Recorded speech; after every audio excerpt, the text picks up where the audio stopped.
Today, we will be looking at how to write a cool guitar riff. The guitar riff is a short, catchy melody or phrase that is often repeated. They are usually rhythmic in nature and can range in difficulty. They are typically essential to a song's identity. Guitar riffs are some of my favorite things to write, and in this video, I'm going to present several tips so you can come up with your very own.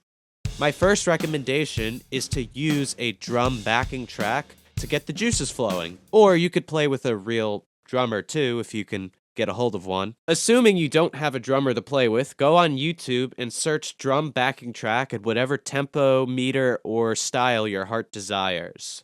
Or alternatively, if you have a DAW downloaded or some kind of composition software, you can punch in your own MIDI drum tracks and play along with them.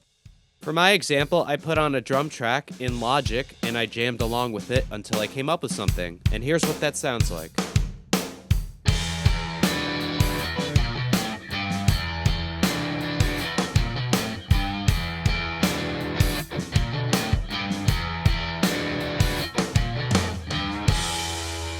So yeah, this one for me was informed by the drum track. I didn't really have an idea of what I was going to do going into it, but the beat and the groove made me naturally play something like this. What ended up happening was that I unconsciously actually linked some of the notes in the riff to the kick and the snare of the track, respectively. I find that giving yourself some kind of musical rhythmic context gets you in a more creative state, especially since a lot of guitar riffs are inherently rhythmic. For our next tip, try and use a chord progression for inspiration. To get started, write a chord progression and then record it on your voice memo app or in a loop pedal if you have access to that. Alternatively, you could chart it out via MIDI in a DAW or a composition software.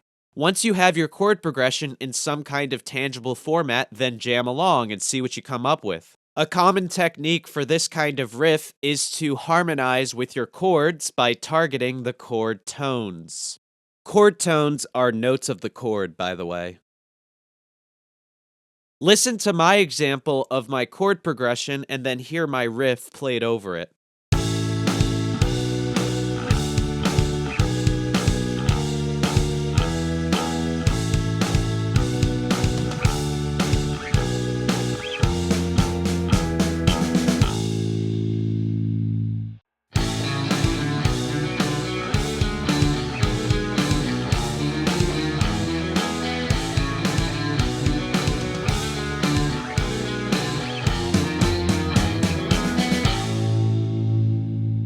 For my riff, I targeted the relevant chord tones, and I also used passing notes from the major scale to flesh it out and make it a little bit more melodic. Notice how in my progression I had a non-diatonic chord. Well, my riff still followed suit and harmonized with it in a similar fashion to the rest of the sequence.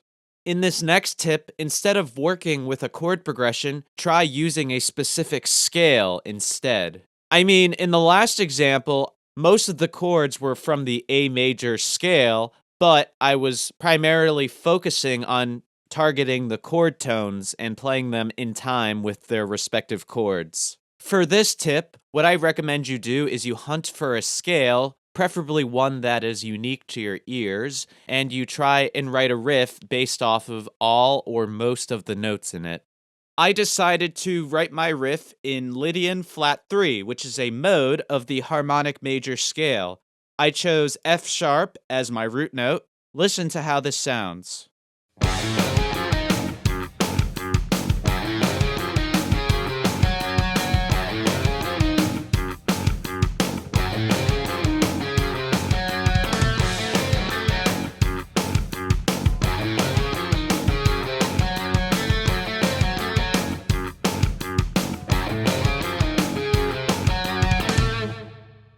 So that was my scale-based riff, and I was able to incorporate most of the scale's notes.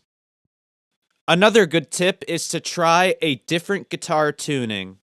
If you're a player that always sticks with E standard tuning, you're bound to run into some creative limitations at some point.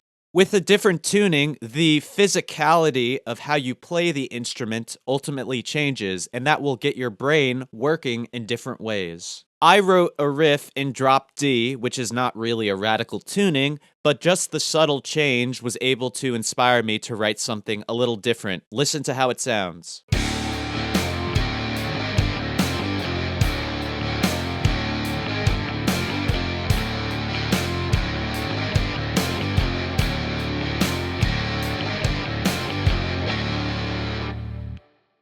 With drop D, I'm able to play power chords just by barring one finger, and this subtle change in physicality enabled me to write a riff like this. Here is a list of various guitar tunings, many of which are way more ambitious than drop D. Try them out and see what you come up with.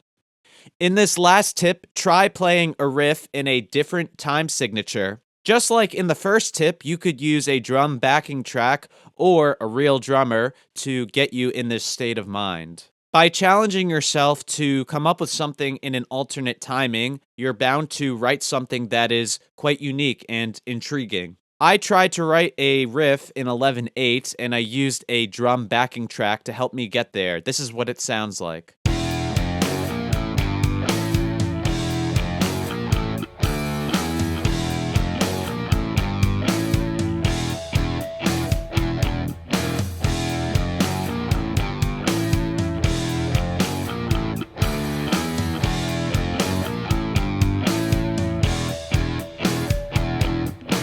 My 11/8 riff is kind of disorienting, maybe a little clunky, but I find it to be really cool. And if you challenge yourself to do something outside of your comfort zone, you may also get a positive result. So, those are some tips on how to write very cool riffs. One of the takeaways of this video is to not be afraid to step outside of your musical comfort zone. On top of that, try and give yourself some kind of context, whether it's through backing tracks or playing with others, as it may inspire you in ways you never thought of before. Anything that you come up with, be sure to either record it or capture it in some way. You'll never know what potential it may have. Anyways, thanks for watching this video. Be sure to write some cool riffs and also subscribe. Have a great rest of your day.